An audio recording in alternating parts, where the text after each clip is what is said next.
Okay.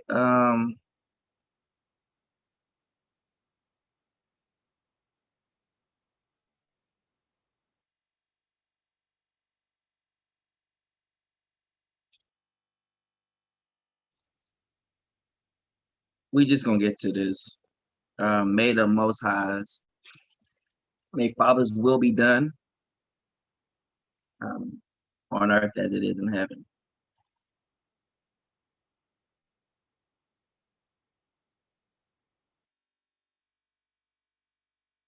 Right. Just share this in your in Christian groups alike and everything else. Um,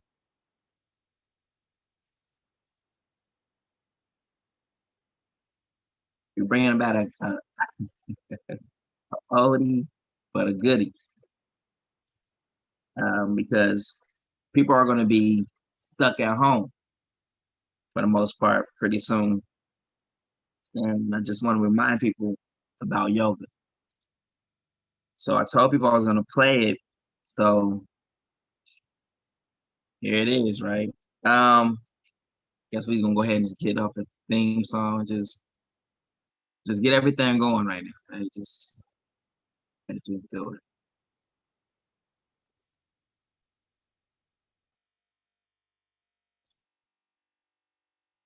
Y'all know I ain't got no sense.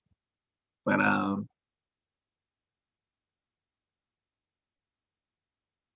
we're just gonna bang this out. So how many people enjoyed Branded last night? It was good, wasn't it? All right. Is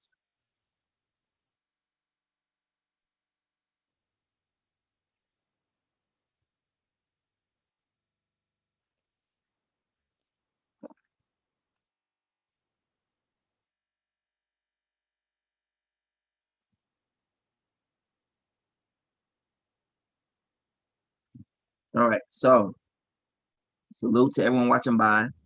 Um, True Colors, face UCI Congo Facebook page. Salute to everyone watching by Left Ship Yahim RA Facebook page. Salute to everyone watching by Yasi Yahoo Facebook page. Salute to everyone watching by Truth Colors YouTube channel. Salute to everyone watching by Goshen Black YouTube channel. Salute to everyone watching by We Are Bantu Periscope TV. And salute to Goshen. My name is King Music, and welcome to another session of Micah and Michaela. Daddy loves you.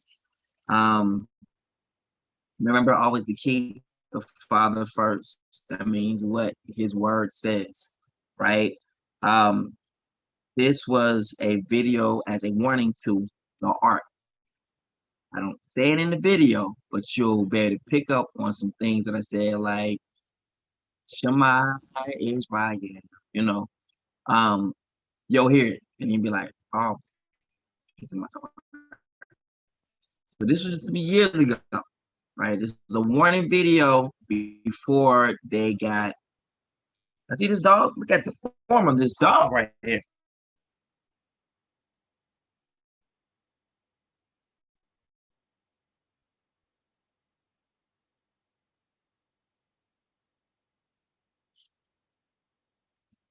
It's got so much poise right there. Just so much form. Just, all right. So, without further ado, let's get to it.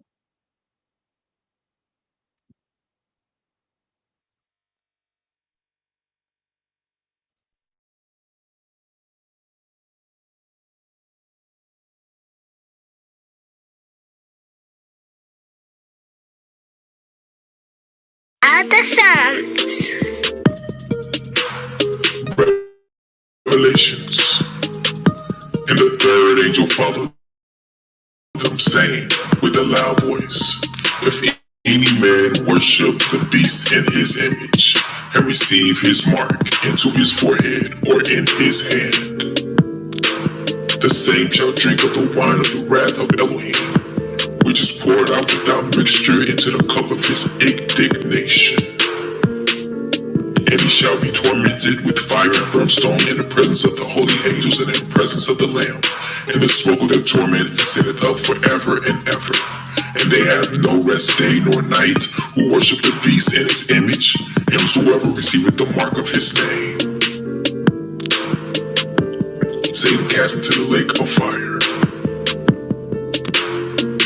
And the devil that deceived them was cast into the lake of fire and brimstone, where the beast and the false prophet are, and they shall be tormented day and night forever and ever.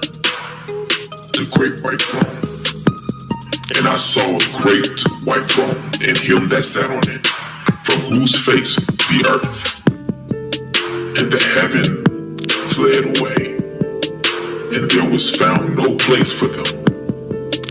And I saw the dead, small and great, stand before Elohim, and the books were open, and another book was open, which was in the book of life.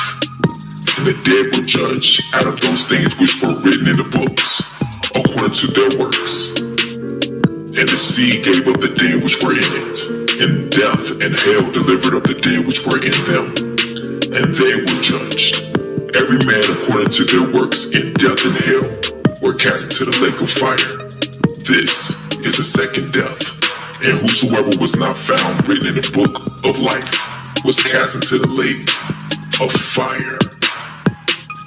But I will tell you what will happen to cowards and to everyone who is unfaithful or dirty-minded, or who murders, or is sexually immoral, or uses witchcraft, or worships idols, or tell lies. They will be thrown into that lake of fire and burning sulfur. This is the second death.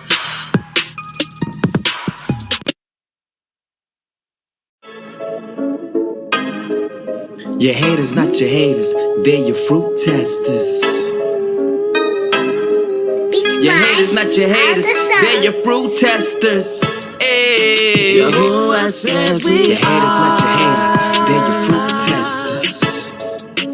Multitude like your haters, not your haters, they're your fruit. Beats by other sounds. Truth colors, truth colors, truth colors, truth colors, truth colors, truth colors. Hey, when you learn the truth, it will set you free. Many are held captive, stolen identity. But let me just shoot the breeze, release you from Satan's squeeze. He's all like enemies, no matter the color you see. That truth flame, truth colors, truth colors, truth colors, truth colors, truth colors, yeah, truth colors.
Man, can't believe I'm here. I feel pumped. Whew, my first yoga class. I can already feel the fat leaving my body already. I can just feel it. Just being in this place. So energized. Is that a good word to say? Whatever. Can't wait till we get started. I wonder what we're gonna be doing. You seen all these different, I heard so much about this. I wanted to see what the fuss was all about. Man. Hello everybody. My name is not important. But I want to welcome you to Body Soul Alignment. And we are going to align ourselves with ourselves. Are you ready to do that today? We're going to do it. Yes, we are. All right. I hope y'all stretched out before y'all came in here today, because I'm really pumped. I'm ready to get this going. First thing I want y'all to do is a position called the downward dog. What? That's right. The downward dog. The downward dog?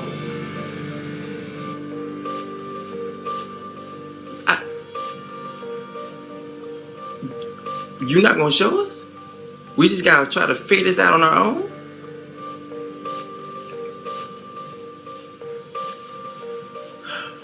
I don't know where to begin. I don't know how to I'm already sitting down. How much down can I get? The downward dog? What, I'm like sniffing the ground or something? What? I'm not doing. No. You got anything else that I could try? All right. The next position I want you to do is the leaping frog. The leaping frog.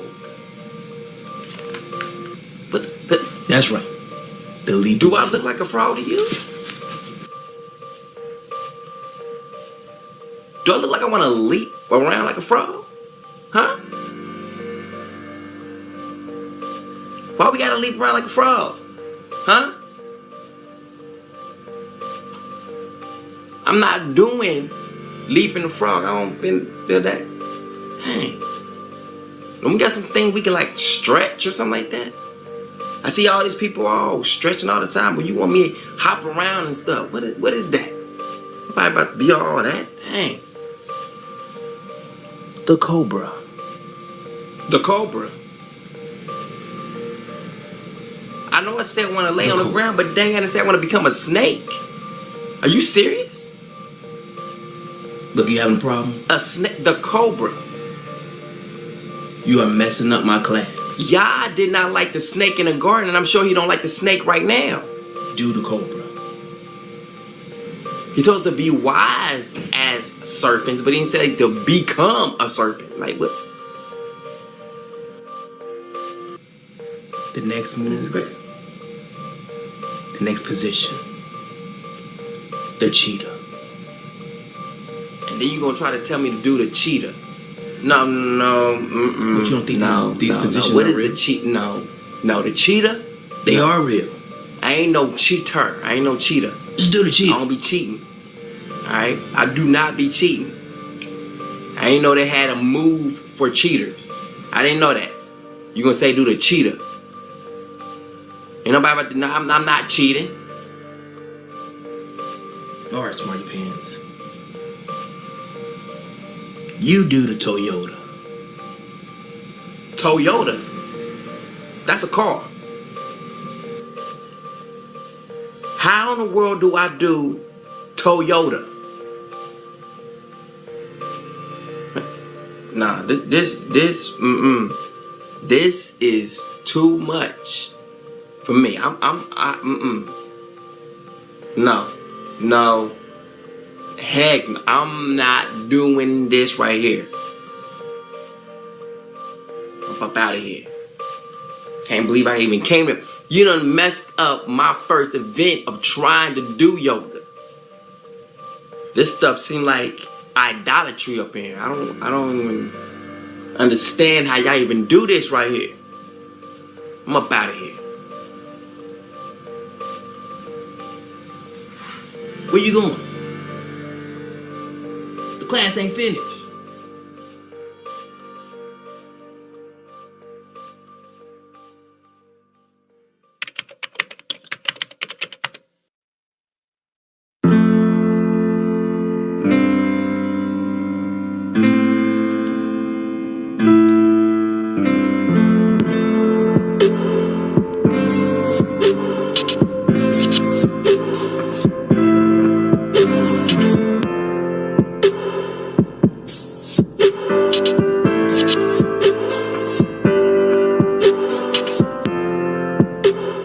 Hello, and welcome to another session of Gemstones of Truth. You've already seen the title, so let's pray and dig in. Father, I ask that your will be done upon the earth as it is in the Shamayim. I ask right now, Father, that people who are trapped in this, Father, will receive freedom. That they will see the truth of what this really is. In the mighty name of Yahushua, so be it. All right, so I'm reading to you today from the book of Larson's Book of World Religions and Alternative Spirituality. All right. There's a lot of stuff in this book, okay?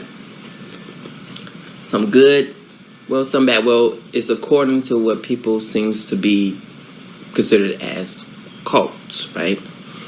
So we're just going to dig right in, okay? I'm just reading you from this book, all right? Yoga. Barely known in the West a few decades ago. All right. Yoga has become the spiritual discipline of choice for those seeking a physically conditioned outer life and a more reflective inner life. Founder. The principles and practices of yoga developed as aesthetic and physical means to achieve the spiritual purposes of Hinduism. The Hindu Vedic scriptures provide the theological and philosophical basis for yoga presuppositions. Appeal. Humans have become the victims of their modern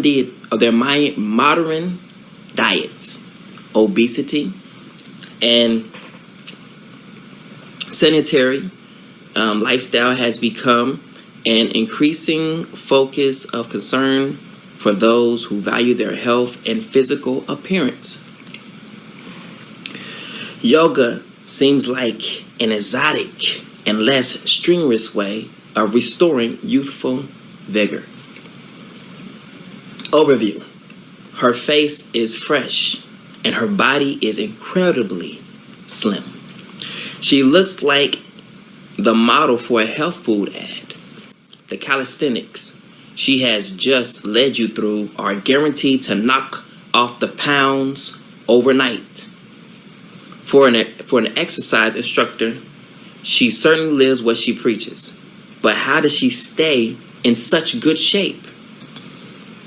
Almost anticipating that question, she informs her students, now I want to show you how to keep those muscle toned and make sure that the fat stays off.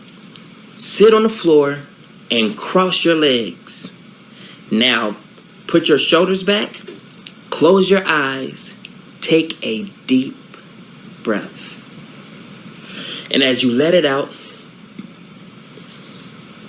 say,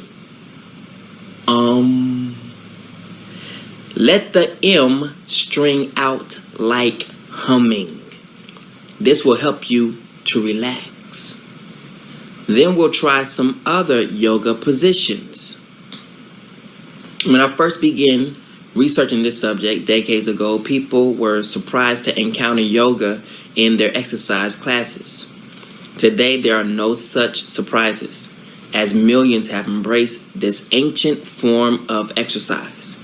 In an age of stress and busyness, yoga is being practiced in YWCAs and YMCAs, public schools, health spas, and churches. Most people have a naive openness to Eastern religions and have assumed yoga to be nothing more than an exotic way to achieve a beautiful body. But yoga is much more than a series of muscular maneuvers designed to relieve tension. It is a practice based on mystical doctrines that emerge from Hindu tradition as much as 5,000 years ago. Yoga, taken from the Sanskrit word yuj, Y-U-J, meaning to join, literally means union with God. Which God? A 2001 cover story in Time magazine tried to explain why yoga seems to work so well for so many people. The explanation included both scientific and spiritual elements. The scientific breathing exercises have been shown to decrease blood pressure and lower levels of stress hormones. Stretching the body through various poses promotes better drainage of the lymphatic vessels, the body's waste removal system. Holding postures may build muscle tone, which enhances physical well-being and protects delicate joints against injury. Now, as you're reading this, none of this seems wrong, right? Everything's like, well, I don't see what the problem is. Let's go. The mystical enlightenment and good health require the free flow of the life force prana, P-R-A-N-A, and the proper balance between the 7 major energy hubs, known as what? None other than chakras. An 8th chakra, or aura, surrounds the body and encompasses the other 7.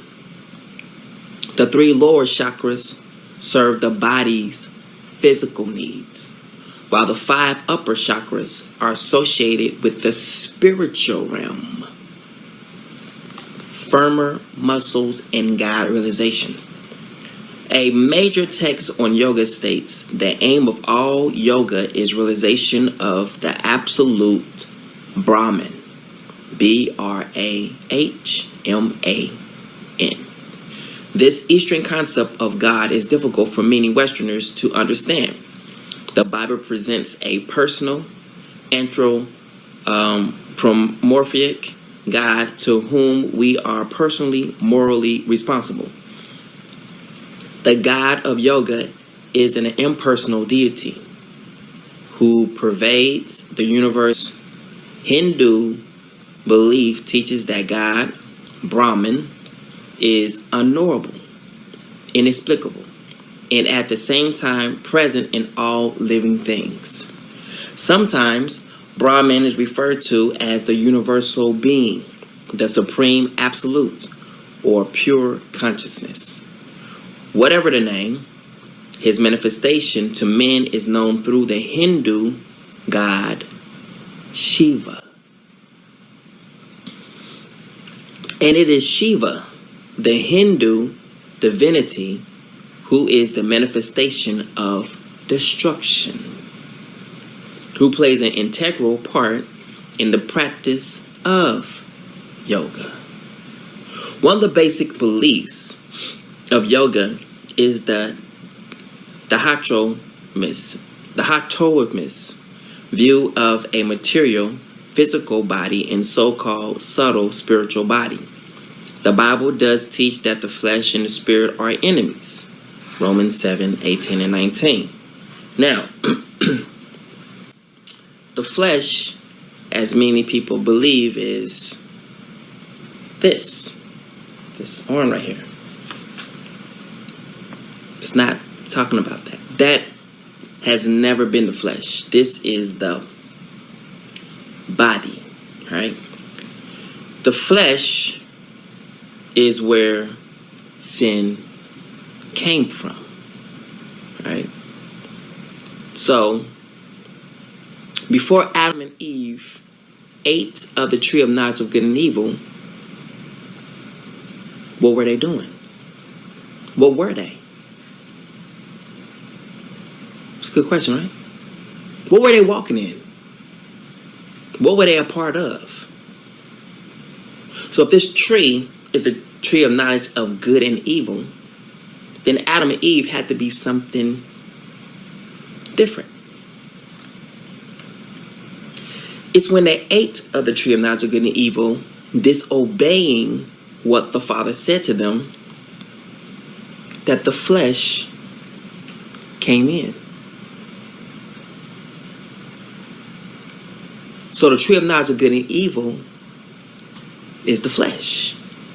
Hence scripture says, lean not on your own understanding, but acknowledge Yah in all your ways, and he will direct your paths.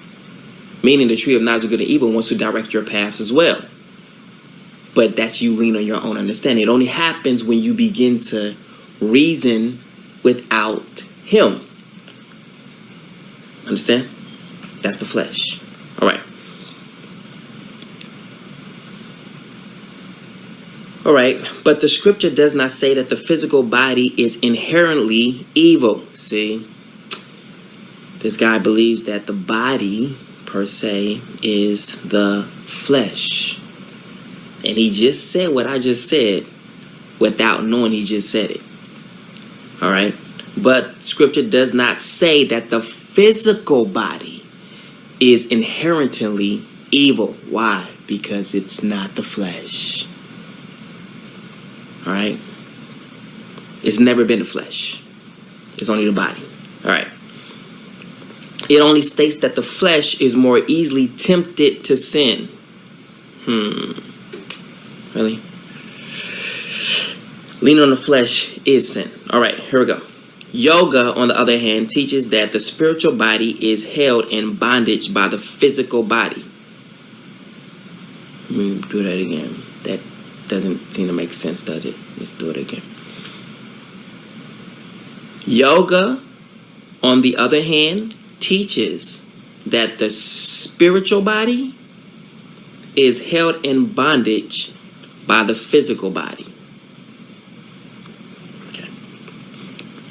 Consequently, the positions are intended to manipulate the skeletal and muscular structure in such a way as to release the spiritual body for its goal of yoga or union with Brahman or God, right? The primary concern of yoga is to heighten God consciousness, right? By elevating the awareness of the spiritual body. At no time does it seek to convert the human spirit, assuming that it is intrinsically good. He called him Christ. Promises to regenerate our spirits. John 3:1-7. And give us the Holy Spirit, or the set apart spirit, that we might have power and victory over flesh. This promise is fulfilled by placing our trust in Jesus, not by contorting our limbs. All right, I'm just quoting. Right, Swami Vishnuvanana, a foremost exponent of yoga and author of the complete illustrated book of yoga, succinctly explains the purpose of yoga. It is the duty of each developed man to train his body to the highest degree of perfection, so that it may be used to pursue the spiritual purposes. All right? The expression of the spirit increases in proportion to the development of the body and mind in which it is encased. The aim of all yoga practice is to achieve truth, wherein the individual soul identifies itself with the supreme soul of God. How is this accomplished? Swami Vishnu Divyana declares the supreme power of nature is a coiled serpent lying at the base of the spine. Did you just get that? I'm going to say that again for those who didn't get it. The supreme nature, the supreme power of nature is a coiled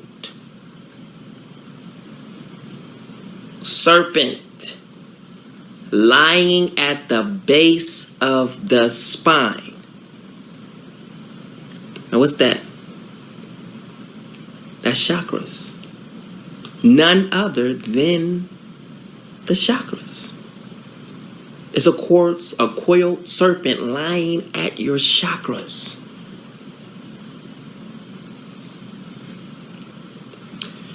The goddess Shakti, whom Hindus believe is the giver of immortality and eternal happiness. But Shakti can only fulfill her purpose, can fulfill her promise by achieving union with Shiva, her consort. Shiva is one member of the Hindu Trinitarian Godhead, including Brahma, Vishnu, and Shiva. Now watch this. Hindu Trinitarian Godhead, including Brahma, Vishnu, and Shiva. Shiva is said to reside at the center of the forehead. So Shiva comes right in between here. The center of the forehead between the eyebrows. This right here would be what? Mind control, right? Right? I want y'all to picture this. The purpose of yoga is to arouse the serpent powers of Shakti. So, let's break this down. The purpose of yoga is to arouse the chakras. The serpent, the coiled serpent at the base of the spine. That's the chakras. To arouse the serpent powers of Shakti, all right? Sometimes called Kundalini or Kundalini, all right? So that she rises through the Sushumna, a hollow canal said to be running through the spinal cord, chakras. On the ascension, Shakti passes through 6 chakras, or spiritual energy centers. The 7th chakra, her destination is Shiva. So from the spine, coming all the way from the spine to what go around to come or come up to the brain to come and connect right here. So from the back, lower base. So she starts. So Shakti starts at the lower spine of the chakras, right, and work her way up through all of the centers of the chakras, right, to align herself to Shiva, who is right here. Now watch this. It's about to get powerful. I'm making this descriptive so you can understand what's going on. Passes through the 6 chakras or spiritual energy centers. The 7 chakras, her destination is Shiva. Remember, Shiva is right here at the center of the brain, which is where your mind is at. All right? Watch this. Once Shakti merges with Shiva, union or yoga is achieved. Did y'all get that? You're not doing yoga. Yoga is when the coiled serpent at the base of your spine aligns itself with Shiva, which brings, remember, because your chakras is supposed to be your whole entire body. That's all of you, right? All those chakras represents the different portions of your body, represents your physical realm, your spiritual realm, everything, your emotional realm, everything that is you as a person. Your chakras is included in all that stuff, right? So the chakras, everything of your body, everything that is of you is aligned to Shiva. Now, if it's aligned to Shiva, then comes yoga, meaning who's controlling you? Shiva. Which brings about yoga. Just want to put that out there real quick. Let's go. Now watch this. The next goal is permanent. Union to be a liberated soul and be unlimited by time and space at one with Brahma or God, right? The person who accomplishes this goal then possesses all powers, psychic abilities, and sinless perfection. How does that make sense? You literally achieve psychic abilities and at the same time you are sinless? You're not supposed to be psychics. Just saying. Moving. That means you are attached to the tree of knowledge of good and evil. You're leaning on your own ways, your own understanding. You can think you're hearing from Yah, but not be hearing from Yah at all, because you're so aligned with this thing that is playing itself as Yahuwah. Dangerous. Let's go. Different approaches, okay?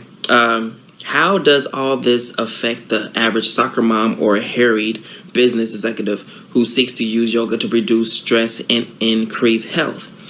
There are 4 forms of yoga. Karma yoga, spiritual union through right conduct. Bhakti yoga, union with the absolute by devotion to a guru. Jnana Gana yoga, access to God through knowledge. And Raja yoga, God realization through mental control. If you look at all these yoga that they said, it's literally achieved when you do yoga, period.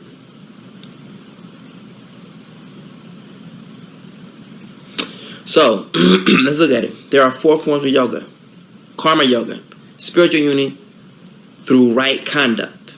So who's controlling your conduct? Remember, chakras, everything of your body has been given over to Shiva.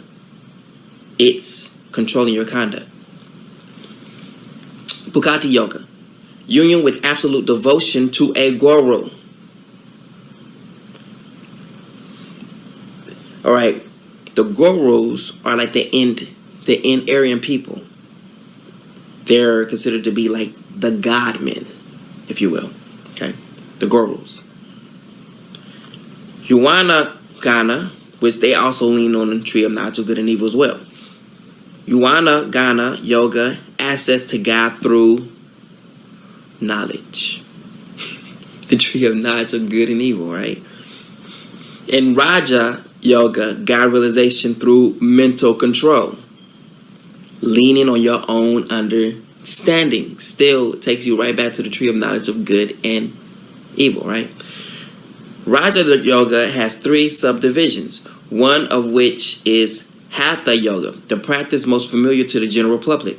Hatha yoga is in turn divided into 8 stages: body purification, postures, mudras, postures that produce psychic energy, breath control, stilling the mind, concentration, meditation, union with God, Shiva. Body purification, for example, can invoke belching air, vomiting water, swallowing a 15-foot long cloth, or running a string up the nose through the nasal cavity and out the mouth. These procedures are known as kriyas. The meditative aspects of yoga are designed to still the senses by gazing at an object without blinking, referred to as tratek. Some yoga meditations involve the recitations of a mantra or a mantra, the resident name of a Hindu deity, and Hindu prayers. Now, most people who try this in Christianity, or even those who are in the truth, they're adding different aspects to this same kind of approach. And what I would say to you is this. The word says, do not be like the heathen. When they continue to repeatedly say the same type of prayers over and over and over and over again, think they are heard for their much speaking, right? This is the same thing. This mantra is the same thing as reciting the same words again. No matter what you're saying, if you're saying Yahuwah, Yahusha, whatever you are saying, Scripture tells us don't do that. There's no way, shape, form, and fashion that you can vouch that this yoga is from Yah and that it's good. None.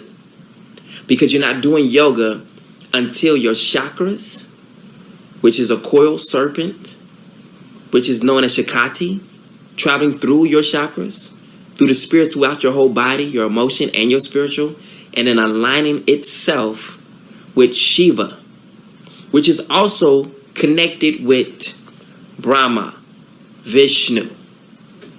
So altogether, you got 4 spirits taking control of your whole entire being, bringing about this yoga effect. I feel great. I'm in the best mood I've ever been in my life, and blah, blah, blah. Yes, you are literally keeping your temple for these new occupants. They're showing you how to stay in the most vigorous shape for their occupants inside of you. Just saying. Most people who begin yoga assume that the positions are mere techniques to calm the body and improve physical fitness. But yoga has distinctively religious purposes involved in every aspect of it. Let me say that again. Most people who begin yoga assume that the positions are merely techniques to calm the body and improve physical fitness. But yoga has distinctively religious purposes involved in every aspect of it. So that means every single move that is done in yoga has a specific purpose. It could be a specific shape or giving reverence to a certain deity. Hence, you're making yourself into that same idol that they worship. Just saying. Let's move. The postures, asanas, are sometimes designed with a devotional intent, such as the surah, namaskar, or sun exercises. It's the same thing, almost like sun worship, right? Isn't it funny how a lot of the yoga is taking place right in front of the sun? But then we talk about people who are in sun worship, which is go to church on Sunday and it's considered to be sun worship. And this is the same thing, sun worship. Let's go. All right. They are to be practiced by facing the rising sun. Sun worship. And in that same thing what Ezekiel had in the Bible, right, where Father showed him all these abominations. Then he says, this is more abominable than anything. And what he showed him was abomination was that the people were in the temple, but their back was not facing toward the temple. Their back was facing the temple, right? But their face was facing towards the sun. Sun worship. All right. And repeated the 12 names of the Lord Sun. Other positions are named after gods. So these different positions people have you going into is actually you giving reverence to other deities. There's worship in yoga. You are not just doing yoga. Remember, yoga is only achieved once you have surrendered your whole entire being to Shiva, who is connected to Vishnu and connected to Brahma. All right, let's go. Let's get it. Other positions are named after gods, like the baby Krishna and Lord Nataraja poses, and animals, lion, scorpion, cobra, etc. Western yoga instructors often de-emphasize these religious overtones, but such departure cannot lessen the ultimate result. Swami Vishnuvananda states, Hatha Yoga prescribes physical methods to begin with so that the student can manipulate the mind more easily as he advances, attaining communication with one's higher self. That's when people start getting to the realization that I'm God. You can lose your brain into this, okay? All right? Some might argue that although Raja Yoga, so right now this is what's happening. Yoga does not set you free. Yoga binds you as it blinds you. Okay.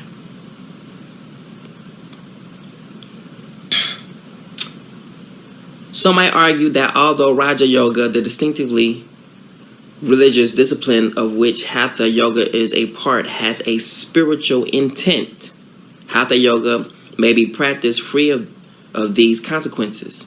Again, the Swami warns, many people think Hatha Yoga is merely physical exercise, but in reality, there is no difference between Hatha Yoga and Raja Yoga. I told you they're all connected. It doesn't matter what kind of yoga you do. Yoga is not achieved until your chakras is aligned to Shiva, which causes you to go through that, I feel great.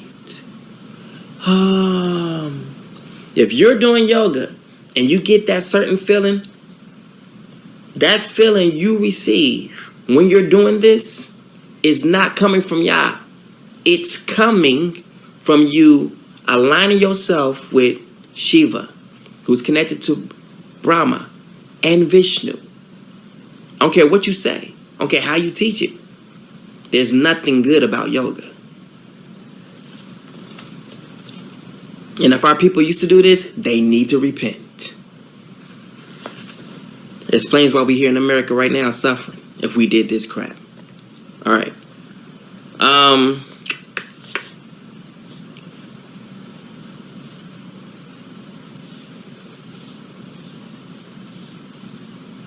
All right. Got that part. The postures of Hatha Yoga are designed to condition the mind to experience an altered state of consciousness. Each pose is presumed to be tuning the body, glands, and psychic nervous system to a level of spiritual susceptibility and altered awareness. Hindu yoga teachers have long defined the discipline as religious both in goal and practice. This is worship. I want y'all to know that.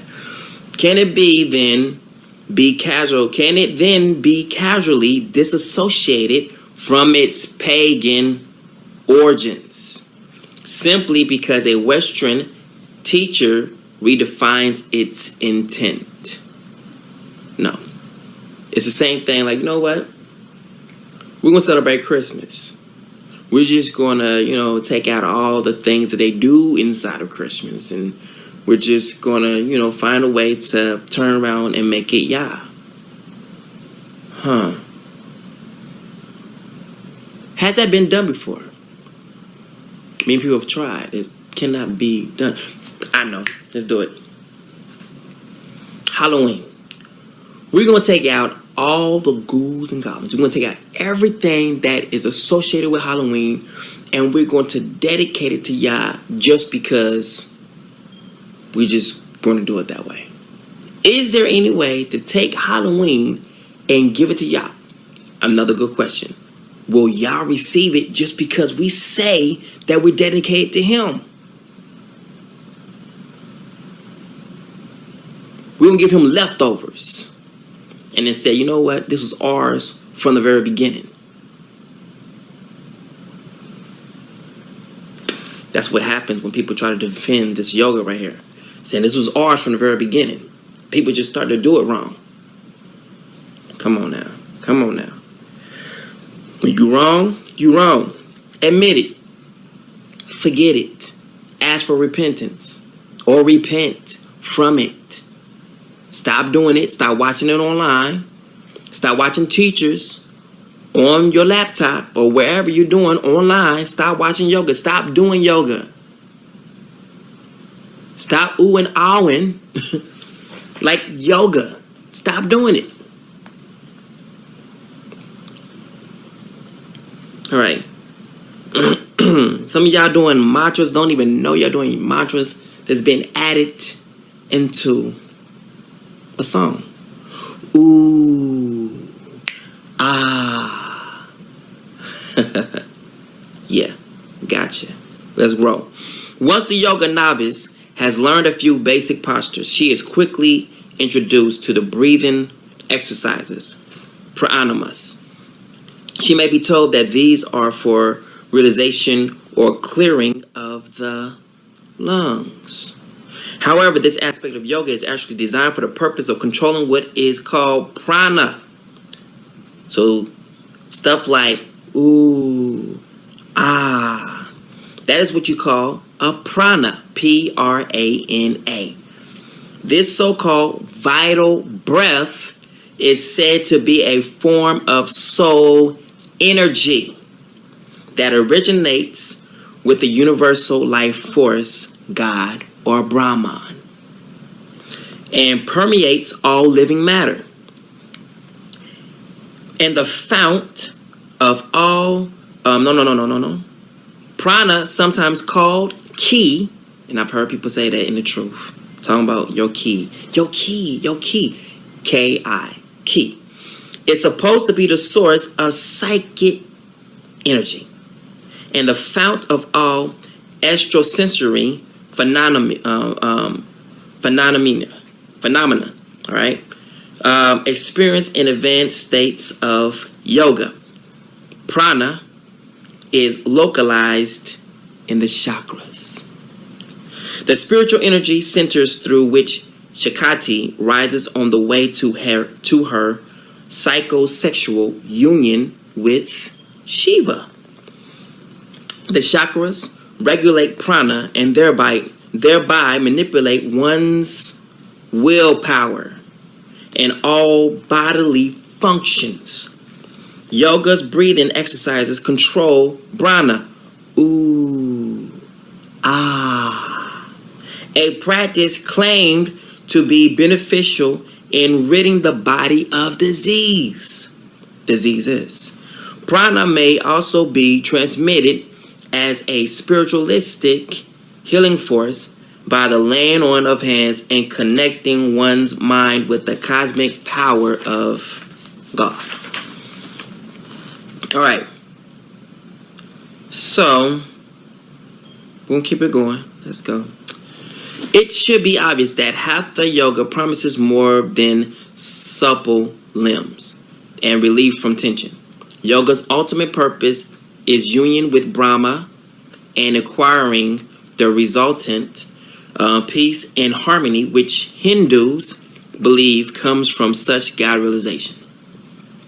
The supposed consequence of this achievement is the complete cessation of sickness, evil, stress, and domination of the spirit by the body. In this state, perfect souls may then unite immortally with God.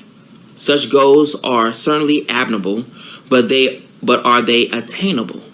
The answer is no when they are compared to a Bible-based view of God, man, and the concept of union with God. Scripture teaches that a chasm of sin separates us from our Creator. This gulf can only be spanned by an act of reconciliation to God through believing in the death of His Son. Any attempt to merge or unite one's consciousness with the ultimate reality would encounter the sin barrier and thus be thwarted. It is not the human merit of ascetic disciplines that brings harmony with God. It is by the blood of the Messiah that the separation brought about by Adam's disobedience is eradicated. Faith in the saving power of that blood can bring true union with Yahuwah and His will. Yoga advocates are certainly to be admired for their devotion to healthy bodies. Many who strenuously oppose the religious overtones of yoga are themselves gluttonous specimens of the junk food syndrome. Many people consume inordinate amounts of coffee, sweets, and soft drinks, and they certainly may find some immediate physical benefits of yoga. Even unprecedented numbers young people are having difficulty with obesity and stress. As a result, increasing numbers of school teachers are having their students perform yoga. Care for one's physique is important, but not at the risk of aligning oneself with pagan principles. The popularity of yoga presents a formidable challenge to Christians and to those who are in the truth, who ought to make their bodies a welcome place for the set-apart spirit to reside. All right? So look, this is it. There's a lot I can go on and say, but I will not say it right now. Because this right here, people have a lot to think about. Well, it's really none to think about. It's like, literally, are you going to continue to be disobedient, or continue to be ignorant, or change? Okay? If you choose to be disobedient after hearing and seeing what it's about, then expect chastening. Like little small chastenings here and there till it turns big, to where it turns into an exposing in the end. And it doesn't have to be by me. Be by either one of the Hebrew brothers or a Cody's out here in this truth. But it's going to happen if people do not take heed to this here warning. Everyone who has aligned themselves with yoga, quit immediately. Repent. First, ask Father to give you your senses back, because the Bible says that the strong man must first be bound. And once he's bound, then the enemy can come in and take what he wants to take. Right? So yoga binds you after it blinds you. So yoga first comes in and does what? The chakras come in. What? Aligns itself to Shiva, who's already at the center of the brain. What is Shiva doing? Controlling the brain. What's the chakras doing? Aligning itself, giving it total access to your whole entire body. It can cause you to make you feel what you want to feel. So I'm going to bind you up. At the same time, blinding your mind. So the whole entire time you think you're doing what's right, you think it's doing good. So even if someone come like me, come with all this information, you still might be like, I ain't listening to that. I know what I'm doing. I know what I heard. And I'm telling you, I know what I heard. This is wrong. Stop teaching our people this. Get out of it. All right. Thanks for watching. Gemstones of Truth. Until next time, it's always a pleasure to serve. Shalom, shalom.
All right. Let's take this out. Okay. In this video, we just gonna get straight to the point. All right. No lollygagging. We just looking at straight, just points. All right. Because some people just don't understand some things until you point it out to them, if you will. People are literally stuck in here by what they believe, even if there's facts that don't even point to it. Like the facts are pointing a whole total different direction where they're pointing this way. So they're pointing this way, but everything that they're saying and talking about is pointing towards this way. So I'm going to have to do this video right here to show you why America is not Babylon the Great. It's point blank simple. And it's going to be fairly easy to do it. All right. So we're just going to look at key points. I'm not going to say who Babylon the Great is at the moment in this video. We're just going to point out that why America is not Babylon the Great. Just from scripture. Just point it out. And factual things. So, okay. I'm going to skip through some of these scriptures purposely. All right.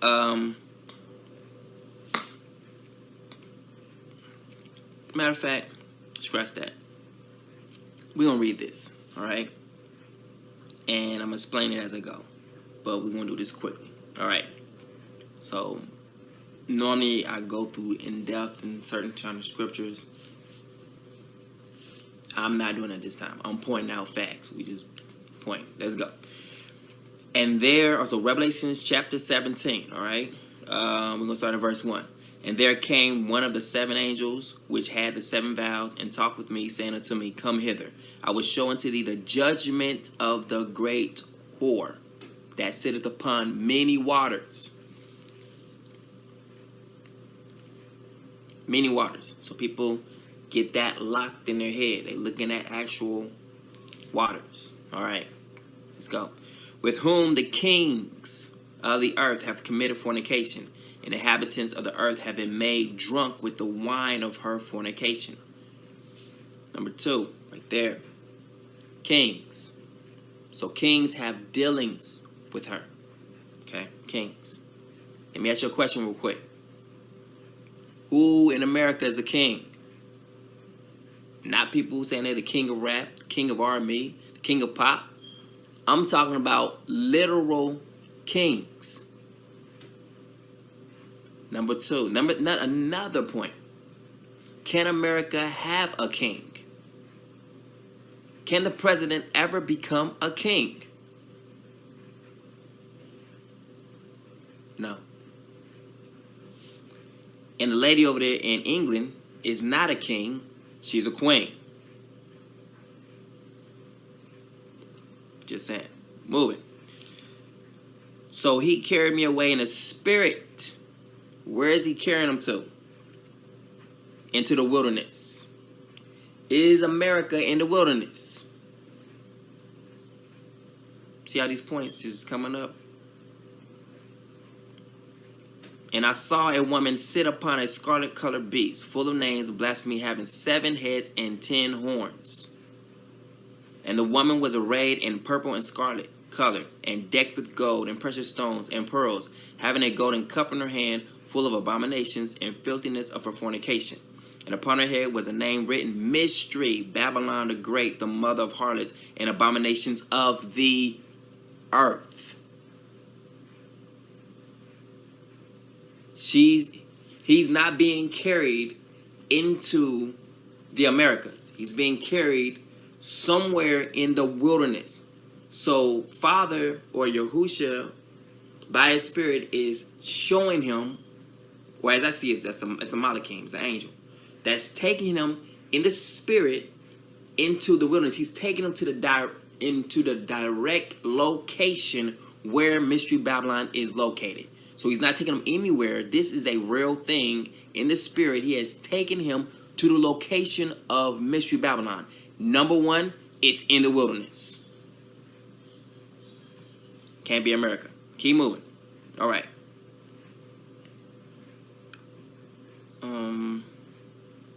And I saw the woman drunken with the blood of the saints and with the blood of the martyrs of Yahusha. And when I saw her, I wondered with great admiration. Now, many people get stuck on the part because it says Jesus, but we know his name is to be Yahusha. Martyrs for the Messiah. Who in the world? Where in the world were they started? Where was the Messiah at? Was the Messiah in America? It's good, isn't it? Really good, right? The Messiah was in the where? Middle East. So these people, this place that is killing them, have been doing this for some time now. So they're killing the followers of the Messiah and have been killing them. All right. And when I saw her, I wondered with great admiration. If you hear that, I'm on base. All right, let's go. And the angel said unto me, wherefore didst thou marvel? Look at this. So he's like, you ain't got to marvel where this is at. I'm going to tell you exactly what's going on, all right? I will tell thee the mystery of the woman. Hence, therefore, it will no longer be a mystery. So this is the uncovering of Babylon the Great. That's what this is really should be called. It's the Mystery Babylon revealed. Mystery Babylon unveiled. Okay? The uncovering, all right? Lifting up her skirt so you can see what she is. Let's go. I will tell thee the mystery of the woman. Now watch this. And of the beast that carrieth her, which had the 7 heads and 10 horns. The beast that thou sawest was and is not, and shall ascend out of the bottomless pit and go into perdition. And they that dwell on the earth shall wonder, whose names were not written in the book of life from the foundation of the world, when they behold the beast that was and is not and yet is. And here is the mind which have wisdom. The 7 heads are 7 mountains on which the woman. So Babylon the Great sits upon 7 mountains, right? And there are 7 kings. 5 are fallen, and 1 is, and the other is not yet come. And when he cometh, he must continue a short space. All right, this is all in the wilderness, okay? So in the wilderness, there's these kings. Now, in the Middle East, there are many kings. There's a couple kings. We read about it in the Bible, all right? Let's keep going, all right? And the 10 horns, hold on. It continues a short space, verse 11. And the beast that was and is not, even he is the 8th, and is of the 7th, and goeth into perdition. And the 10 horns which thou sawest are 10 kings. 10 kings. Again, how many kings do America have? None? Oh, so there's no way that America be in any of this right now, right? Because America cannot have a king. Just saying. And it's 10 kings. America can't even have 1. All right. All right. Which have received no kingdom.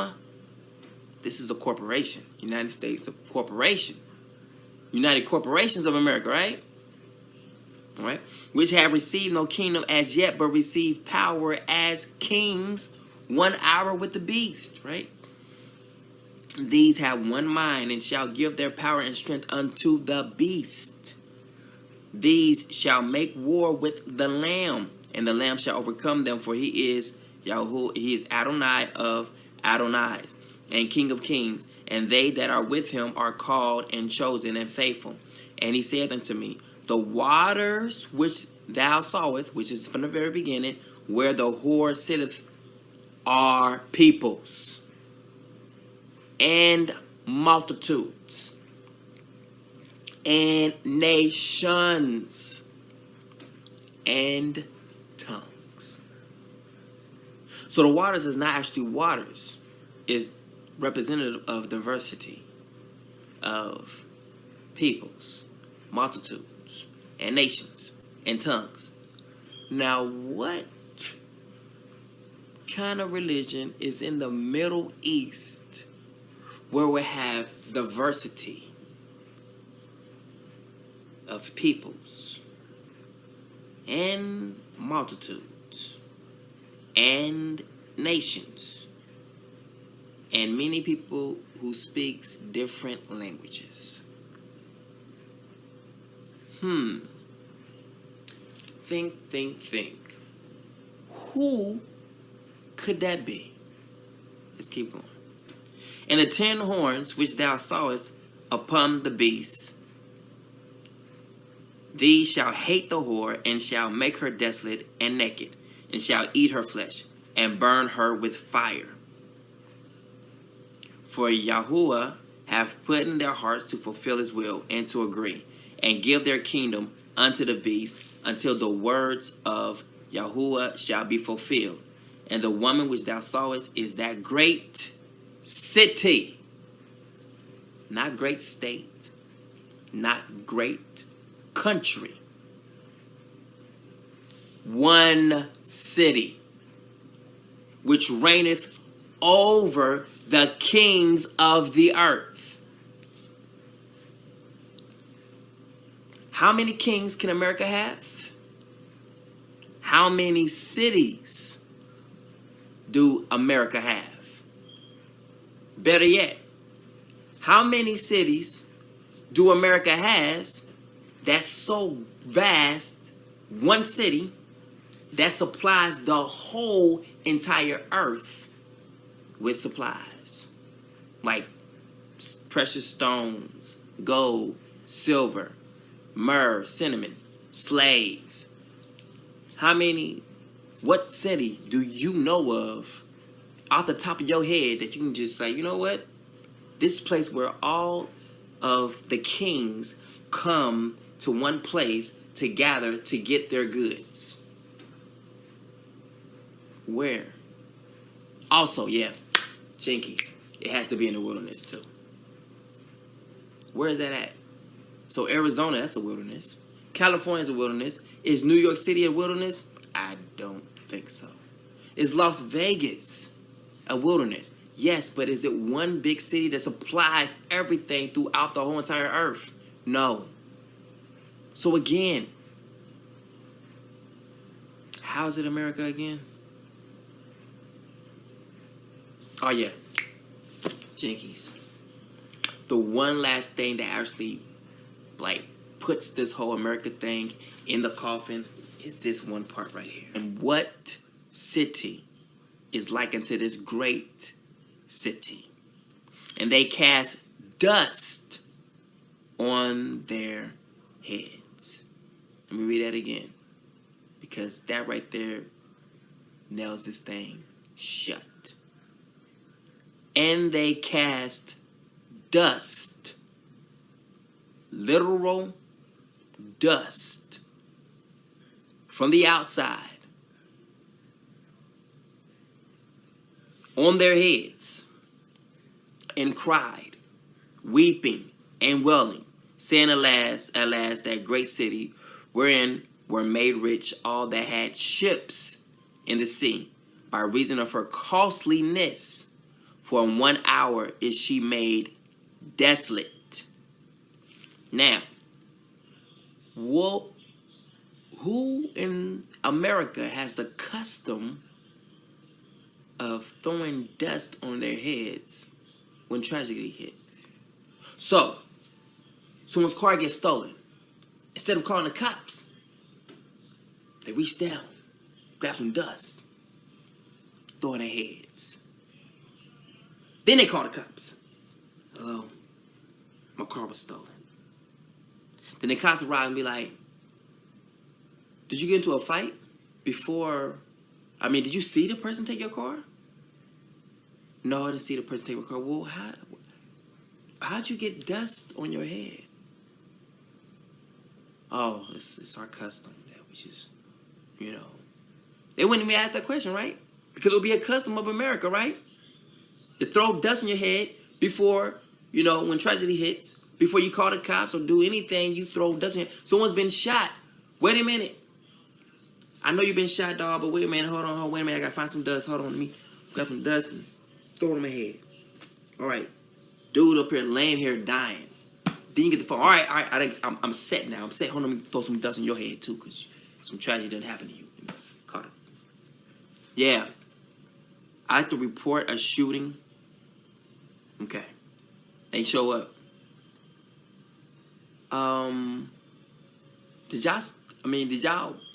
Was there's hand-to-hand combat going on? Did y'all fight? I thought you said the person just shot him. Like, yeah, he did. He just put out the gun and just shot him. I'm asking that question because they seemed like y'all maybe it was a scuffle or something like that because was y'all rolling around in the dirt or something like that? Because I don't see any part of y'all clothes that's dusty except your heads. I'm just trying to, you know, figure that out.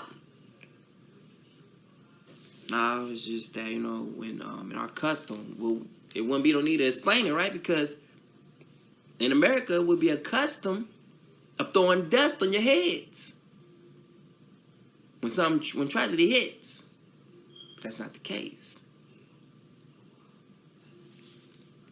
So, Babylon the Great has to be in a place where casting dust on your head is a custom. Just saying. So, how many kings can America have?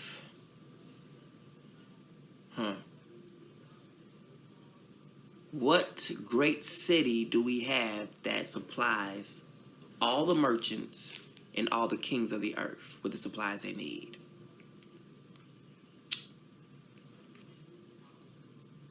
Where at in the wilderness is this city located?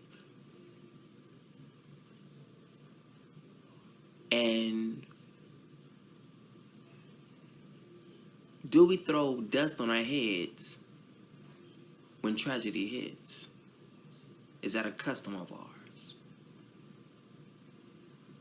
These are all good markers, arrows, that points away from America as being Babylon the Great. Just those alone. Just murder, death, kills. That whole doctrine of America is great Babylon, mystery Babylon. No. This is where you're pointing. This is where those pointers are pointing. A whole nother direction. Just proved it. So, I'm not telling you who Babylon the Great is or Mystery Babylon yet. In this video, I was only just point out what that is not America. And I believe I've done that. So, all right. Yeah, have a good one. Deal with that. Hey, look. Truth is absolute. It's not biased.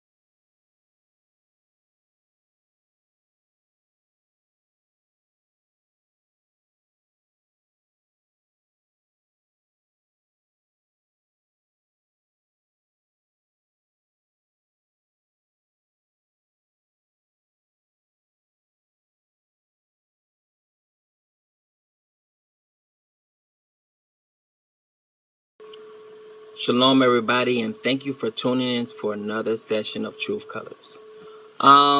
This right here is coming from the Washington Post. This is something I was talking about earlier, but many people probably didn't get a chance to hear what I was talking about because, you know, they was messing with my feed. So I'm gonna do it this way and have to upload it. All right, so the sessions green lights police to seize cash property from people suspected of crimes but not charged. Suspected of crimes but not charged. What does suspect means? We're gonna do a little inquiry.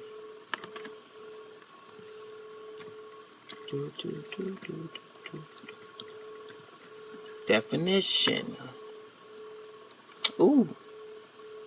Have an idea or impression of the existence, presence, or truth of something without certain proof. If you suspect a gas leak, do not turn on an electric light. You get the point? Fancy, reckon, guess. You can guess at this. Just by them guessing, they can literally take your money. They can accuse you. Look at this. Accuse. Look at all this. Doubt. I have reasonable doubt to think you have done something. I can take and seize your property. It's not good. What does it remind me of? It's remind me of this.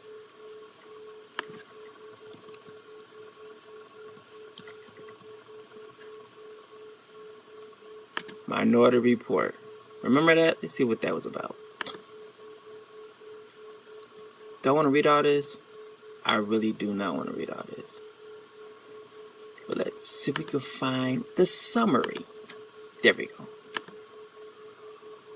Boom. Based on a story by famed science fiction writer Philip K. Dick. Wow, that's interesting.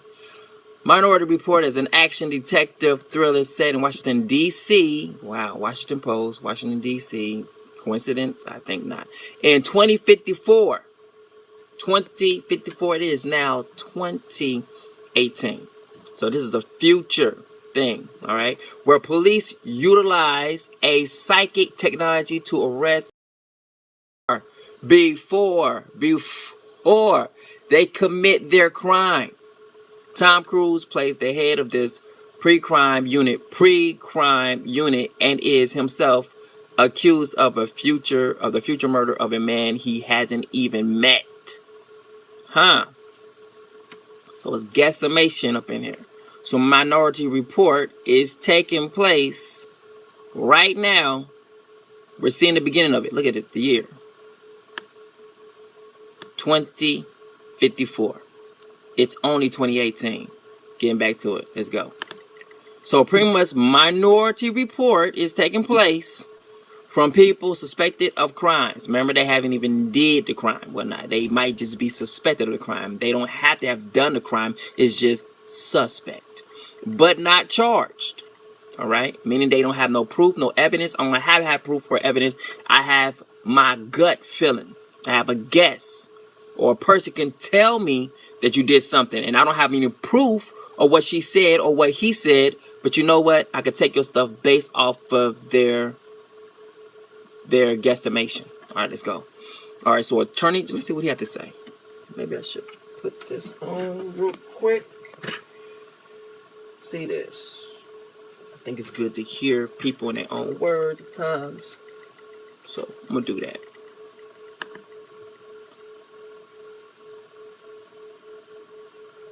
In addition, we hope to issue this week a new directive on asset forfeiture, especially forfeiture of ill-gotten gains from drug dealers. With care, we're going to be careful, professionalism, we plan to develop policies to increase forfeitures. No criminal should be allowed to keep the proceeds of their illegal activity. Adopted forfeitures are appropriate. Sharing of assets with our state and local law enforcement, our colleagues, is appropriate. We want forfeitures to increase, the sharing to increase, and we want the sharing to go up. And we'll work to do that. Now let's look at this. What do you think they're going to be coming after and looking from these different people? Weapons, money, but mostly weapons. All right, so we can't get, people to chime in with us, taking away guns, whatnot. So we're gonna take away guns from those who have been suspected of a crime. All we gotta do is suspect you of a crime. We can come in your house and take whatever the heck we want. That's what they just said, literally. Let's hear what he said again. Do we need to hear that again? I don't think we should hear it again, but we hear it. But if you notice, this doesn't apply to them. Where did the war on drugs come from? Let's see that. Let's see this. Who created the war on drugs? What was the war on drugs really about?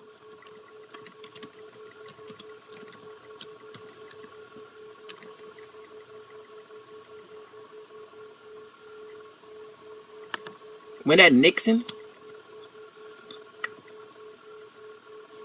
I mean Reagan? Yeah. Look at this.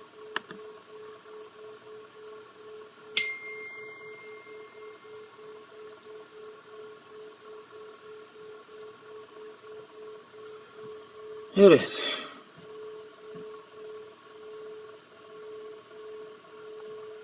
Look at that bill. That's a huge bill. Look at this. 1982. So October 14, 1982, President Ronald Reagan declared a war on drugs. Now, where did the drugs come from?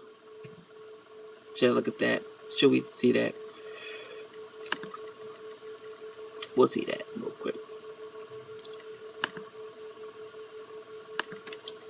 Military bases used to transport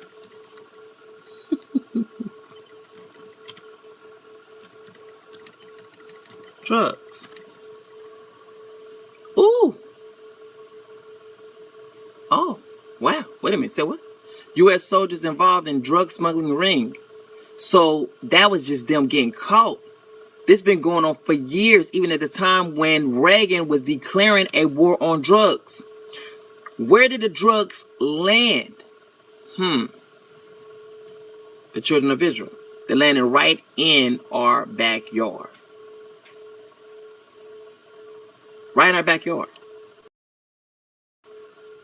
They used the military. Look, U.S. soldier tells of smuggling cocaine. Look at this. Allegations of CIA drug trafficking. So let's go back to this. Watch Ronald Reagan and his war on drugs. So let's look at this. Put this all together. The war is really wherever these drugs land.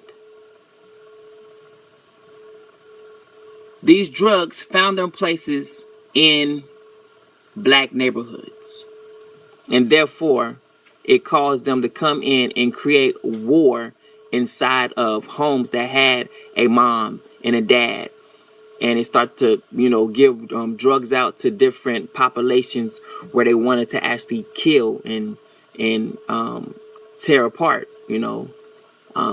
People may not like that truth, but that is truth. Let's move on. So this right here, the war on drugs was actually, let's put it this, his war on the black race, if you will. And it has never stopped since then. Now it's been included in it, the Mexicans. Who else has been included in it? Maybe some Caucasians here and there. But who is actually excluded from this? The Arabians. The Arabians are excluded from this. Why? Because they have to bow down to the Arabians to get oil, gas, and everything. Like, they control majority of everything. Most people don't know that, but they do. Moving. All right, let's get it. Justice Department announced a new federal policy Wednesday to help state and local police take cash. Help state, police, state, local police. Help empower, help state and local police take cash. Sounds like martial law in the back door without people actually seeing it. They're not putting martial law in here, but they say, hey, this is the first step of, creating a police state by empowering the police to now take cash and property from people suspected of a crime, even without a criminal charge. What does it mean to be suspect? What does it mean, suspect? Suspect definition. Have an idea or an impression or resistance, presence or truth of something without certain proof. Surmise, feel. You can feel, I just feel you have something on you. I have a hunch, a conjecture, a reckon, a guess, a fancy, doubt, distrust, mistrust. You just have a reasonable doubt. I just think you might have something on you. And by me literally thinking that you might have something on you gives me power to take your property. Seriously? Let's look at that. Let's go. Based on a story by famed science fiction writer Philip K. Dick, Minority Report is an action detective thriller set in Washington, D.C. in what? 2054. 2054 is now 2018 on the Roman calendar, where police utilize a psychic technology to arrest and convict murderers before they commit their crime. Wait a minute, let's go back here. I suspect. Suspect literally means I have a hunch. I reckon, I guess. I don't really have any proof. It hasn't really been done yet. But based off of what I've seen off of this Minority Report, I can seize your stuff. I can take everything I want. Where police utilize a psychic, you already seen that part, okay? Convict murders before they even commit their crime. Tom Cruise plays the head of this pre-crime unit. Pre-crime. No crime is done. You are innocent until proven guilty. Moved out the way. Unit and is himself accused of the future murder of a man he hasn't even met. Crazy. Crazy. Box office, look at that. $358.4 million it made. 2002 was released in 2002. 2054 is literally the set part of, they have up until 2054 to bring all this into fruition. It seems like they're already getting started. All right, let's move it. All right, suspected of a crime even without a criminal charge, reversing an Obama administration rule prompted by past abuse by police. Okay. So it seemed like Obama put a stop to police brutality, saying, hey, you cannot just seize what you want to take from them. You can't just stop them without probable cause. So this person that came in and reversed what Obama did, in a sense. All right, so Deputy Attorney General Rod J. Rosenstein said the Justice Department will include more safeguards to prevent the kind of problems that have been documented in the past.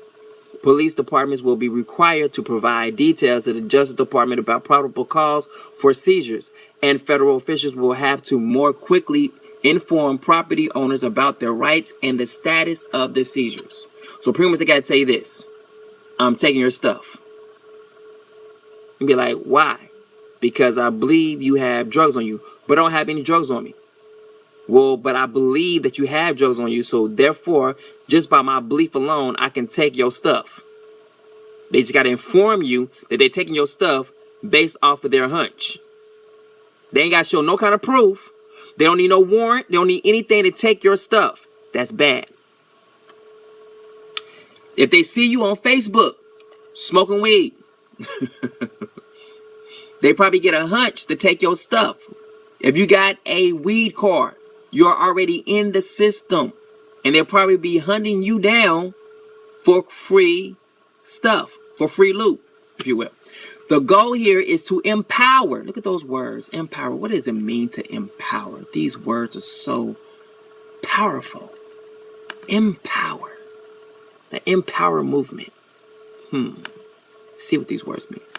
I know what it means, but we're just going to do it so people can see what's really happening here, right before their eyes. Oh my goodness. You see those words? Give someone the authority. Wait a minute. So who are they empowering? Let's look at that again. The goal here is to empower. What's the subject? Police. Oh, and prosecutors.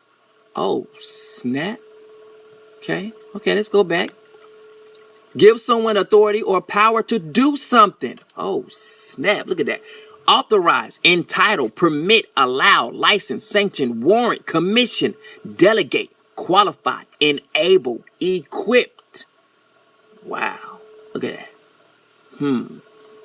Unshackle, liberate, make someone stronger. I love that sentence right there. Make someone stronger and more confident, especially in controlling their life and claiming their rights. Nope, it seems like people's rights is going to be taken away in that a state of police or a police state that was lesser and their authority is now being elevated in 2018. Let's look up the words police state. See what that means. What is that? And that most people don't understand a police state is martial law. It's like baby steps. Oh, snap. I love this. This is beautiful. A totalitarian state controlled by a political police force that secretly supervises the citizens' activities. Secretly. Seems like they're coming out in the open now, don't it? It's no longer behind closed doors. It's, oh, wait a minute. Oh, police state is a term denoting a government that exercises power arbitrarily through the power of the police force. Political control may be exerted by means of a secret police force that operates outside the boundaries normally imposed by a constitutional state. Let's look at those words again. Let's look at these words. We're breaking this thing down. Let's look at it. The goal here, let's put the right words in here. The goal here is to have a police state. All right. Let's look at that.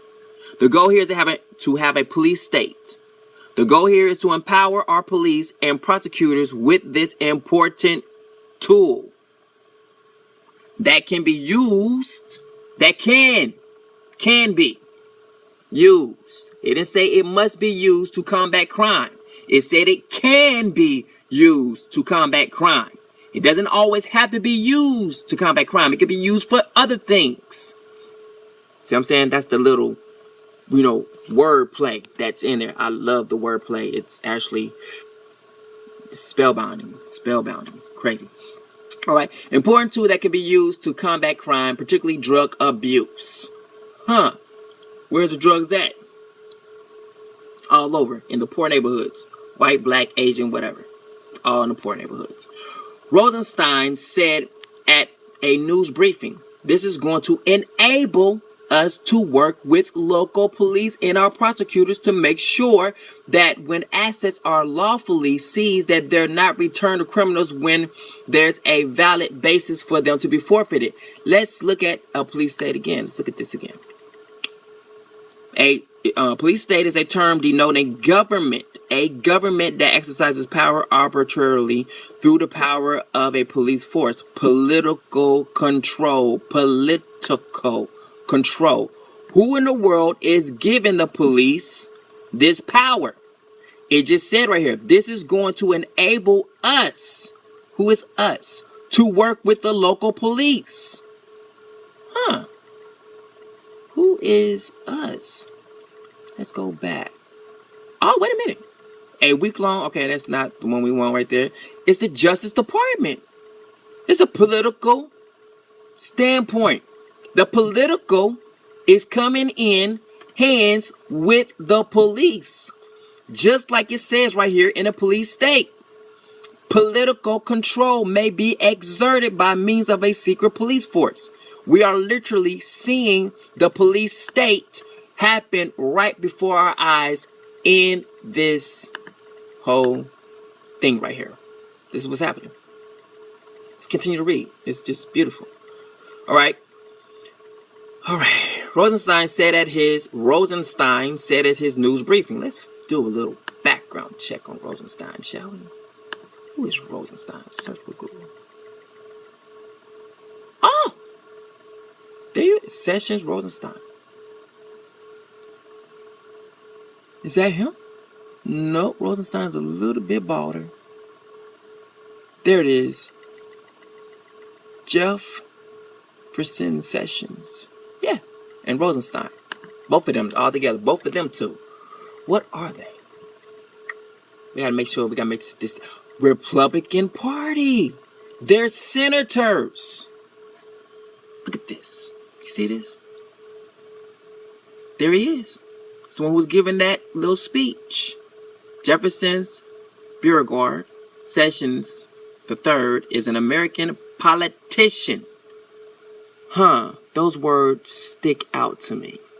And lawyer serving as the 84th and current Attorney General of the United States since 2017. He is age 71. Oh, snap. Look at that. So he's politician. Police state. Political control. Politicians' control may be exerted by means of a secret police force that operates outside of the boundaries normally imposed by the constitutional state. Let's go back to it. Hope I can finish it. The goal here is to empower a police state. The goal here is to empower or to start a police state. Empower our police. See, they try to trick you with the words. They try to use certain words. Empower. What does empower means? To give authority to. If you give an authority to anything and raising something up, you are promoting it. You are giving it power. That is police state. You are making the state become owned and totalitarian by the police. They can take what they want to take. That is freaking martial law. And that's exactly what martial law is. A police state. Don't let them fool you with the words. Let's go. All right. Empower police and prosecutors with this important tool that can be used to combat crime, particularly. Let's look what particularly means so people can understand it. It's like, it doesn't really mean that. Like, okay, let me show you that. Let's see what particularly means. Okay. I gotta get my charger before my thing dies. Oh. All right. I keep it going. All right. To a higher degree, this is usual or average. So see, especially, very, extremely, exceptionally, peculiarly, unusually, really, seriously. So understand? So pretty much like it's expressly. This is what it's really for, but it doesn't have to be. See what I'm saying? Like we can use it for any other means. It's particularly designed for this, but the design can fit anything that we want to because it's all based off of guesstimation. Pretty much what they're telling you out in the front without, asking you for your permission and saying, hey, we're creating a police state and we don't care who likes it or don't like it. Suck it up. All right. Important tool that can be used to combat crime, particularly drug abuse, but it doesn't have to be drug abuse. It could be anything else. If you become an enemy of the state, we can just take your stuff and mess with you because we can't kill you. So we just want to take your stuff because you are exposing too much truth. So we can pick with you. Understand how that works? Let's go. All right. Rosenstein said at a news briefing, this is going to enable us to work with local police. Now we just seen that them. We saw Jefferson Sessions. Let's see who what's his name is. That's Ronald. Got close some of these. There we go. Jeff Sessions. And we got, where are you at? Where are you at, buddy? I'll just go back to the other page. There we go. Rod. That's him. Age 53. Look at him. Is a Deputy Attorney General for the United States Department of Justice. Remember? We will work with the local police. There it is, ladies and gentlemen. Right there. Your police state. Already being put into practice. And they just let you know this. And this thing was done July 19th, 2017. So, it's a whole nother year now. Right? So they're going to start putting everything into action immediately. They're already doing it, right? At this time, we start to see UK soldiers in Chicago and all that kind of stuff. That's why this stuff is happening. They can use any police. They can use military. They can use military or police. It doesn't matter because, you know, they're vice versa. When I came out of the military and whatnot, I could actually join to be a police officer because they always look for the military. Why? Because a lot of the police training is that of military training. All right. Let's go. Important tool that can be used to combat crime, particularly drug abuse, Rosenstein said at a news briefing. This is going to enable us to work with local police and our prosecutors to make sure that when assets are lawfully seized, meaning by their standards, it doesn't mean have to be right. It's just that if we deem it to be necessary and deem it that it's okay, then dang on it, it's lawful. That's what that means. It's literally we being a big bully. We could take whatever we want. That's what it is. Point blank simple. When assets are bullied, that they're not returned to criminals when there's a valid basis for them to be forfeited. All right. 2 years ago, then Attorney General Eric H. Holder Jr. barred state and local police from using federal law to seize cash and other property. That means he stopped martial law. He stopped all this stuff from going into effect. Do we want to see who Eric H. Holder Jr. is? Maybe we should do it just to be fair, right? Let's do it. Let's find out who he is. Because he gave us a little bit of time. There he is. Look what color he is, ladies and gentlemen. Look what color he is. He looks Hebrew, don't he? All right. Like he part of the children of Israel. All right. So he stopped it. Like, you know what? Dango, and we ain't doing this martial law right now. We're not doing it. We give people a little bit of time. All right. So he barred state and local police from using federal law to seize cash and other property without criminal charges or warrants. So he said you got to have, he was trying to uphold the law. Everyone is innocent until proven guilty. He was sticking by the Constitution, if you will.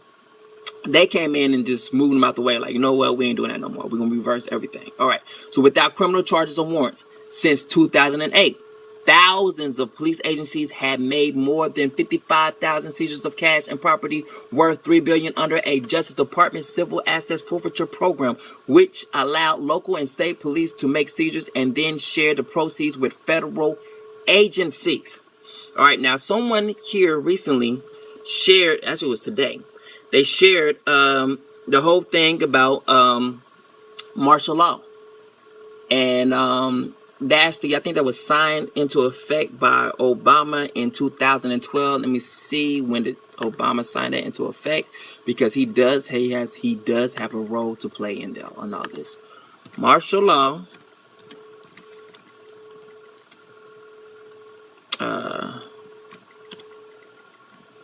signed, I think it was 2012. Yep. Look at this right here. Look. There we go. Right here. Look. Boom. I remember it happened around actually January. So while New Year was happening, he was signing everything. He was signing martial law. Look, Obama raises eyebrows with executive order revising authority to nationalize resources for defense. It is. 2012. It took place. And it happened January 2012, like soon, like I'm talking about like literally when New Year's was there for Romans Day, you know, pretty much Romans New Year's, was happening. He was signing martial law. So everyone's out partying, not thinking about anything, just celebrating that they was happy they lived another year. And he signed martial law into effect. And now it just takes anyone else to come in and just whatever. They can just execute it. Hey, we just have a time. We need it right now. See, look, martial law. January 20th, 2012. It was actually done January 1st. It was actually done December 31st, moving into January 1st. Because when I seen it, it was in January 1st when it was done. They might have changed the date now, but it was done actually January 1st. Moving on. So all this stuff is all coming to play right now. All this stuff is happening. Everyone got a part to play. All right, moving. What was that? All right. Yeah. $3 billion under a Justice Department Civil Assets Forfeiture Program, which allowed local and state police to make seizures and then share the proceeds with federal agencies. Share the proceeds with federal agencies. It's like they're making a go fund. Go fund the police state. Go fund the politicians. Go fund the federal agencies. So all the stuff they collect is going to this big old pot called GoFundMe for the politicians and everyone else. All right, you can see that. All right, let's go. A Washington Post investigation in 2014 found that state and local police had seized almost $2.5 billion from motorists and others without search warrants. Look at these words. Without search warrants or indictments since the terrorist attacks of September 11, 2001. So they've been doing this for a very, very long time. Very long time. All right. The Post series revealed that police routinely stop drivers for minor traffic infractions, pressed them to agree to searches without warrants, and seized large amounts of cash when there was no evidence of wrongdoing. Police then spent the proceeds from the seizures with little oversight, according to the police investigation. In some cases, the police brought luxury cars, high-powered weapons, and armored cars. Look at these words again. They want to get back on top again. All right? We want to get back on top. See, what most people don't understand is this. I remember this. 9/11, before 9/11, the whole government, Bush and all of them, was under investigation for spending our taxes wrong. And they was being indicted. They had to show up in court and literally give documentations on what they did with our taxes. Literally a week before that, before they were supposed to go to court, the World Trade Center and everything blew up. Why? Because the World Trade Center would have all the documents of how they spent the taxes and everything. And all they get rid of the building, they get rid of all the evidence. Because remember, they said he was always in a nice fancy clothes. He was always on a resort, high power. He was always on resorts. He was always looking nice, dressing nice. And it was like, where you getting all this money to, you know, to spend? Your salary is this much a year. But, you know, saying you're taking care of your entourage, you're taking care of yourself, your family. You're always on vacation. Where is the people's money going to? And he didn't want to answer that. And so they literally indicted him and was going to take him to court. And then all of a sudden, the World Trade Center blows up and all that stuff just disappears. And no one even brings it up to this day. Look at this. They was taking luxury cars, high-powered weapons. That means military-grade weapons. They was taking those weapons from the people who were doing drugs. And armored cars, those who they knew was dirty, they would come up to them and they would take their stuff. They would let them get it. As soon as you get it, they would just take it from you. Look, they're going to do this stuff again. That's what they're doing. They're bringing it back. You're never going to eliminate allegations of abuses. Rosenstein said, never going to eliminate mistakes 100%. But I think, look at this. Rosenstein says, never going to eliminate mistakes 100%, meaning there's going to be people here purposely taking your stuff, telling you that they you know, that you have drugs, or they suspect drugs on you, knowing that you don't have any drugs on you, but they're going to do it anyway. And they're telling you that we know there's going to be people who's going to be rogue and just be stealing people's stuff, you know, purposely. They see you have a nice car. You know what? I think this person got drugs on them. And they ain't got to show you no warrant or nothing like that and just take your car. And they know you, the person who's actually saying that they think you have drugs, know you don't have any drugs. They don't care. They just literally like a big bully and want to take your car. This is thievery. This is a police state. This is what it's all about. I'm taking your assets from where we want, and what they're using for the benefit of the police and the federal state. Is that not what martial law is? Martial law is that any assets can be seized and used. Any resources can be seized. A house can be seized. Car can be seized. Anything that you have, money can be seized. All to be used for the government. Is that not what's happening right here? They just trying to lose you in the wording, but the wording is the exact same. It's the same way that a lawyer will write it. Trying to use confusing words and keep saying the same thing over and over and over and over again, when they're actually telling you out front, we want a police state. And that's what we're doing. Point blank simple. All right. But I think this new policy is going to position us. Who are you talking to? You're talking about politicians. You're talking about the federal state. He's not talking to the common people. He's not talking to we the people. He's talking to his brothers in the Masons. He's talking to his brothers who are all under the oath. That's who he's talking to. But I think this new policy is going to position us very well. Make sure there are very few credible allegations of abuse. Look at what he's saying. He's telling them, make sure there are very few credible allegations of abuse. That means if you're going to do something, make sure you can get away with it. Don't have something that's going to come back and bite us in the behind. If you're going to do something, make sure that they don't have a full story to tell on you. Listen to these words. Make sure there are few, very few, credible allegations of abuse. It sounds good to the public eye, like, oh, that sounds good. He's saying, like, make sure that, you know, there's credible allegations of abuse. But he's telling them, he's talking to his people. I think it's going to put us in a very good position. But you need to make sure that whatever you do, make sure that there's nothing to come back and bite us in behind. Make sure they don't have enough evidence against you for what you're doing to them. I'm telling you, it's double speak in this. And where there are, we're going to make it a priority to follow up. What does that mean? What does it mean to follow up? We're going to check into. We might stop them on the side of the road. We might shoot them so they can't say nothing. Follow up. It's like a gang here. Look at this. The new policy from Attorney General Jeff Sessions authorizes federal adoption of assets.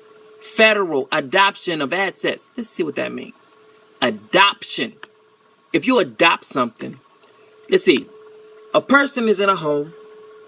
It's, you know, daughter and a son, and then the mom and dad say, you know what, we don't want to have any more kids, we want to adopt. And so they go and do what? Find a kid from an agency and adopt them, being brought in. So this person say, you know what, we already got a family, we already got a car, we already got this, we're gonna go ahead and adopt your stuff. They literally are seizing your stuff. Authorizes federal adoption of assets seized by state and local police when the conduct that led to the seizures violates federal law. Rosenstein said that the department is adding safeguards to ensure that the police has sufficient evidence of criminal activity when property is seized. Property owners will receive notice of their rights within 45 days, which is twice as quickly as required by current law. Law enforcement agencies will be required to provide officers with more training on assets forfeiture laws. He said state and local law enforcement officials supported the change, but Democratic and Republican lawmakers were skeptical. They're looking like this is not going to be good. They already know what's happening. Like, this is not going to be good. We already know what this is headed to. We already know what this is. If this is a police state, they can't say it because they're under oath. But this is not good. Republican Darrell Issa from he's a representative from California, called Sessions' policy troubling. Doesn't sit well in my spirit. And it said it would expand a loophole. And said it would expand a loophole, meaning people can get away with crime. The ones supposed to be protecting crime can also be doing crime and get away with it. That's what he's saying. Look what he's saying in his words. It's troubling. And said it would expand a loophole. What is that loophole? The loophole I've been pointing at the whole entire time. Authorizes federal adoption of assets seized. That means you can literally steal a person's stuff and get away with it. You'd have adopted it for federal use. Said it would expand a loophole that has become a central point of contention nationwide, meaning we're going right back to the same stuff that was done in 2001. That's what he's saying. Criminals shouldn't be able to keep the proceeds of their crime, but innocent Americans shouldn't lose their right to due process, meaning it's not just going to be criminals who's going to be involved in this. It's going to be all Americans all around the world. Wherever this policy hits, everyone will be subjected to having their stuff taken from them at any time if they get pulled over, or their private property rights in order to make that happen. This is said in a statement. Holder tweeted that Sessions' policy was another extremist action and said the Obama administration policy was a reform that was supported by conservatives and progressives, Republicans and Democrats, meaning that everyone was on board with it. But this thing right here, everyone is not on board with it because they know it is thievery written in words. The loophole is we're going to take your stuff. That's pretty much it. That's what it is. Kenya Bennett, Legislative Council for the American Civil Liberties Unions, called the action outrageous. We are talking about people who have not been convicted of a crime and are often not given a day in court to reclaim their possessions. Bennett said civil assets forfeiture is tantamount to policing for profit, generating millions of dollars annually that the agencies get to keep. See? This is like your everyday mafia that's going to come around just like, what you got for me? And take your stuff from you. At a meeting with, we see this in the movies, like, come on, man, you don't want to go back to jail. Come on, just give me the car. I ain't do nothing wrong. It doesn't matter if you did anything wrong. I can just say that you did something wrong and then you go into jail. So you might as well just give up your stuff and you stay out of jail. You can always, find another car. You can always, get more money. But man, this is messed up. This is wrong. This is thievery. Well, it's your word against my word. All they need is my word, and that's it. That's what's happening. At a meeting with county sheriffs on February 7th, President Trump made clear to law enforcement officials that he is a strong supporter of the civil asset forfeiture program and told the Justice Department to rescind the Obama administration restrictions, meaning he says pull back. Every single thing that was restricting this martial law from coming to effect, or the police state from coming to effect, let it come through. On Wednesday, Sessions defended the reversal at a meeting with representatives from the fraternal. Let's look at this. Fraternal Order of Police. It's a secret society. Let's look at this. Fraternal. Of like or brother or brothers. That developed from, all right, so pretty much here, we got the secret thing going on right here. People of like brothers, all right? So fraternal. We always call them frat brothers, right? Police state, all right? Look at this, right here, right here.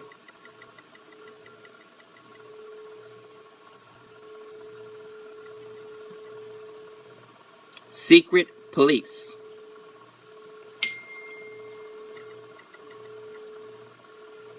All right, I'm almost done. All right, so Fraternal Order of Police. All right, the National Sheriffs Association of major cities, sheriffs, chiefs, association, and other law enforcement officials who back the new policy. Civil assets forfeiture is a key tool that helps law enforcement defund, it's a GoFundMe for them, defund organized crime, take back ill-gotten gains, and prevent new crimes from being committed, and it weakens the criminals and the cartels, Sessions said. So, leave in your comments. Do I know this? I'll read this part. Earlier this week, Sessions told the National District Attorneys Association that no criminals should be allowed to keep the proceeds of their crime. But the ACLU, Bennett said, the problem is that we are not talking about criminals. See? They're not talking about criminals. Like, look, We know this is not just affecting criminals. This thing is going to affect everybody. We are talking about Americans who have had their homes, cars, money, and other property taken through civil forfeiture, which requires only mere suspicion, which is Minority Report in the flesh, that the property is connected to a crime, she said. All right. So in the comments, let me know how you feel about this, because this is affecting all of us. Black, white, Asian, it don't matter what color you are. This is affecting you no matter what. Even if you poor, if you're not rich, even if you middle class, this is affecting you. So write in the comments how you feel about this. All right. This is Truth Colors. Love y'all much. Y'all have a good one. Shalom. Out.